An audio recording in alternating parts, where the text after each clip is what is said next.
Okay, so ngayon ay magkukwento tayo ng ating journey nung tayo ay nag-create ng account sa ating PhilHealth portal.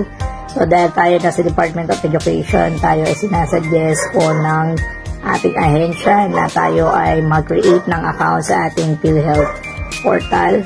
So, paano makapasok dyan sa ating portal? Ilalagay ko po dyan sa screen.